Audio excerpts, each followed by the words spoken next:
Welcome to the Underline This podcast, the podcast where we unpack the big ideas hiding in the margins, because the best parts, they're between the lines. Here's a question. What if life has no ultimate meaning?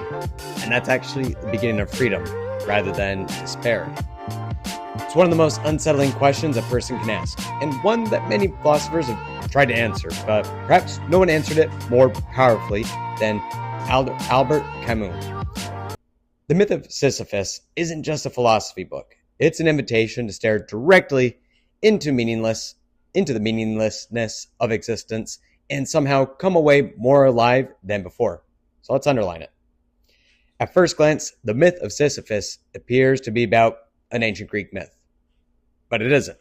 It's really about the single question Camus believed every philosopher must answer. Should we continue living?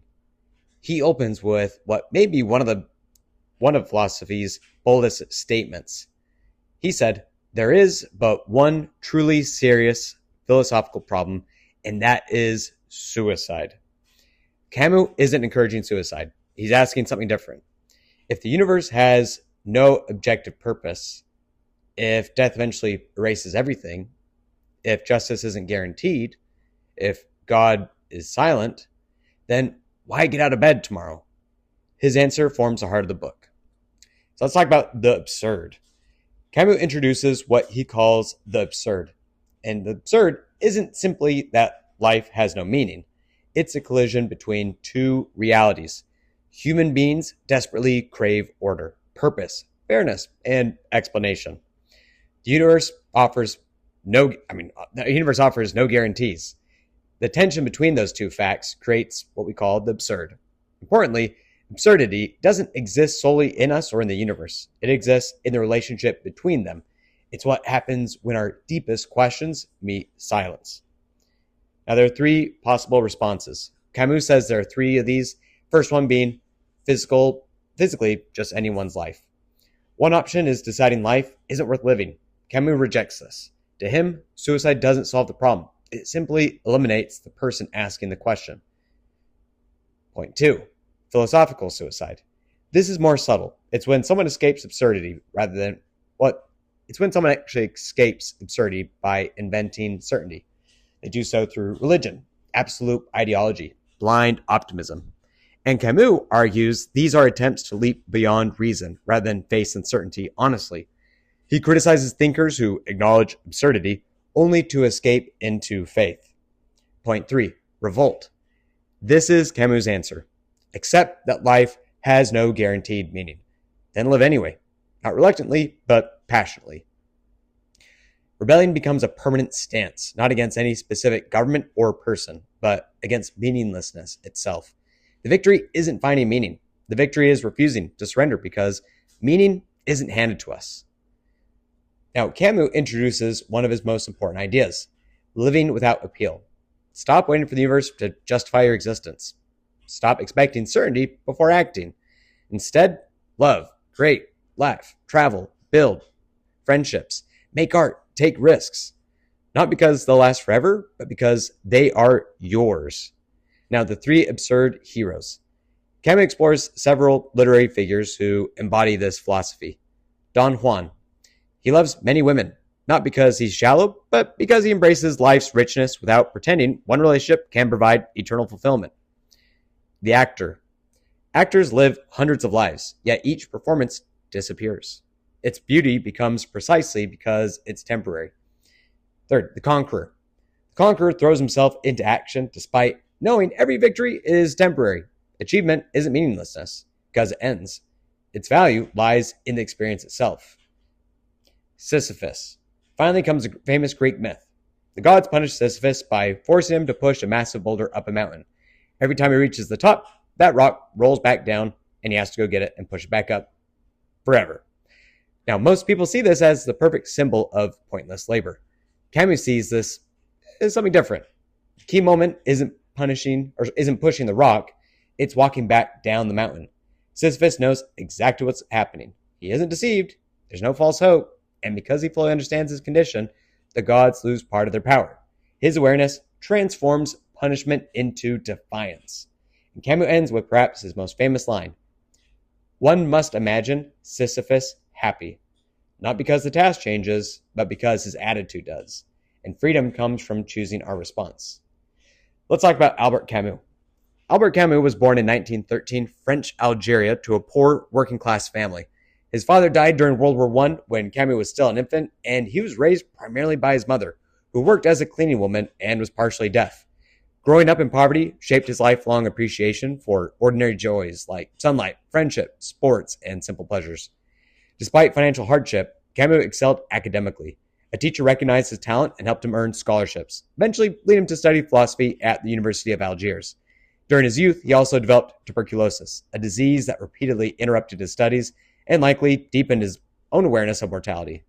Camus worked as a journalist, playwright, novelist, and essayist. During World War II, he became involved in the French resistance, editing the underground newspaper Combat. Living through war, fascism, and widespread suffering convinced him that easy philosophical answers often crumble under real human experience.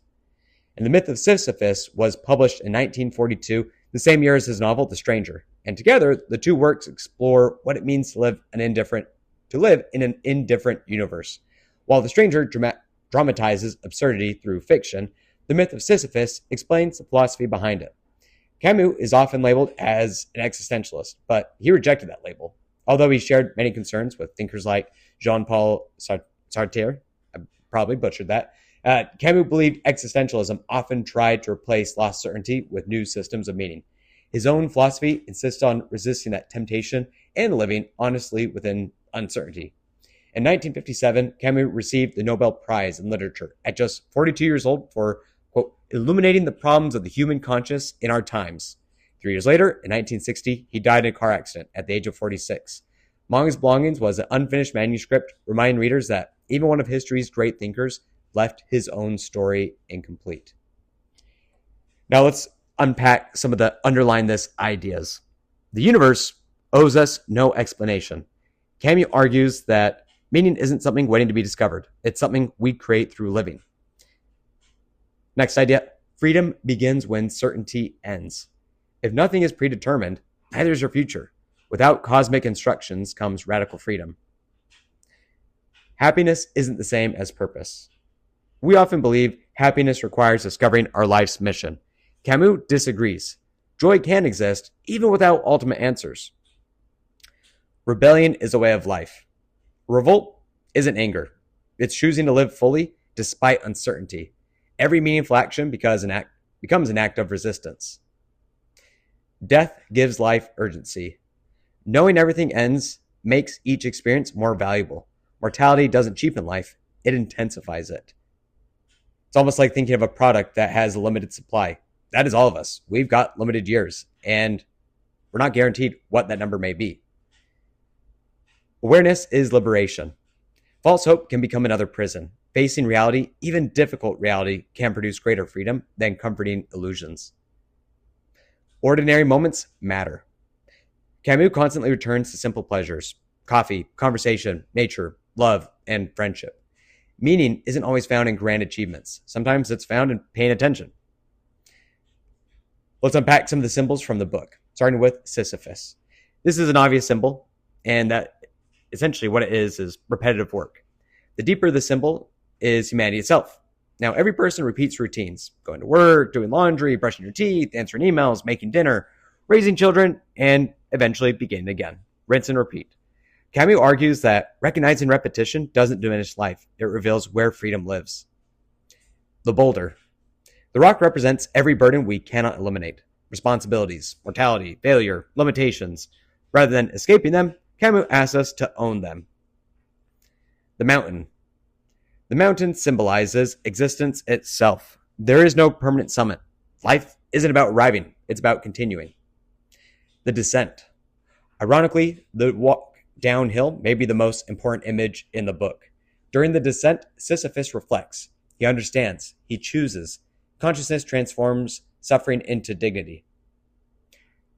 I really enjoy talking about popular adaptations in this podcast, and this is one that I actually think is very relevant. I didn't realize that there were so many works that actually kind of be tied back to some of the ideas in this novel. Now, unlike many philosophical classics, The Myth of Sisyphus has not explicitly been adapted into a major feature film or television series because it's an essay rather than a narrative story. And like I mentioned before, it's really about its influence that appears indirectly throughout modern culture. So, for example, I think the most obvious movie, one of my favorites, is Groundhog Day. That's the one about the weatherman, starring Bill Murray, who goes to a small town that is where they have the Groundhog Festival. And essentially, at the end of every day, when he goes to bed and wakes up, everything repeats and nobody remembers the day before. So he is continuously stuck in Groundhog Day. Another popular film is Everything Everywhere All at Once, and then The Truman Show. All of these films explore themes that echo Camus, which is repetition, existential questioning, freedom, and finding purpose in an indifferent or absurd world. Although they are not adaptations, they wrestle with many of the same philosophical questions. The image of Sisyphus himself has also become a cultural shorthand. Writers, psychologists, artists, and even business leaders often describe repetitive work, bureaucracy, or seemingly endless struggles as, quote, pushing the boulder uphill. Let's talk about the legacy here of the Myth of Sisyphus. Very few philosophical essays have had the cultural impact of this book. And Camus didn't offer readers comforting answers. He offered intellectual honesty. His work influenced existential philosophy, psychology, literature, political thought, and even modern discussions around burnout, mental health, and purpose. In an age where many people wrestle with uncertainty, information overload, and questions about meaning, Camus feels remarkably contemporary. And one of the book's greatest strengths is that it doesn't ask readers to become pessimists. Instead, it challenges them to stop waiting for perfect certainty before fully engaging with it. So consider these questions. And I'm actually going to answer some of these. Is the search for meaning itself what creates the absurd? My take, no. Why? Because purpose plus attitude are superpowers to success and happiness. There's a Jordan Peterson quote, and for those of you that don't know who Jordan Peterson is, he's a professor and psychologist that says, the purpose of life, as far as I can tell, is to find a mode of being that's so meaningful that the fact that life is suffering is no longer relevant. That's what Sisyphus has done. He has a purpose, and it's actually a purpose that he's come to accept because he can't change it. By changing his attitude, he's conquered the gods who tried to punish him. Next question. Can someone be genuinely happy without believing life has an ultimate purpose? My take. I say yes. Why? The universe owes you nothing. It's given us a free open world where we can choose, act, and be acted upon. There's a brutal and beautiful truth found here, even in the monotony of living. Now, is modern work making more people feel like Sisyphus? Easy. I'll just get straight to it. Yes, and it depends on your attitude. Like Sisyphus, there's a glass half full perspective here. If you're doomed to push a rock up a mountain forever, what good can come from it? Some people might think nothing, but I would say, actually there is. Think about it. If you're pushing a rock up and down a hill, think about how much time do you have to think or just be to yourself? Not to mention, it's also pretty good strength training. You don't have other cares to worry about. And again, I'm being honest, but also a little absurd at the same time with my answers here. But with work, we can have the same attitude. For example, having work is better than not having income and facing the stress that accompanies it. Or sometimes when I'm working at my desk, I'm looking at spreadsheets and I look outside and I see someone having to work in the hot sun. I think, maybe I don't have it so bad. So to wrap this up, perhaps the most surprising takeaway is this. Camus wasn't telling us to accept hopelessness. He was arguing that when we stop demanding that the universe justify our existence, we become free to write our own story. The boulder may never disappear, but neither does our ability to push it with courage, humor, and dignity. Thank you for listening to the Underline This podcast. If you enjoyed today's episode, give us a follow on social media and wherever you get your podcasts. If this conversation made you see the myth of Sisyphus in a new light, consider sharing this episode with someone who loves philosophy or someone who's been asking life's biggest questions. And don't forget to visit the Underline This blog for show notes, recommended reading, and more books worth underlining. Until next time, keep reading, keep questioning, and remember, because the best parts, they're between the lines.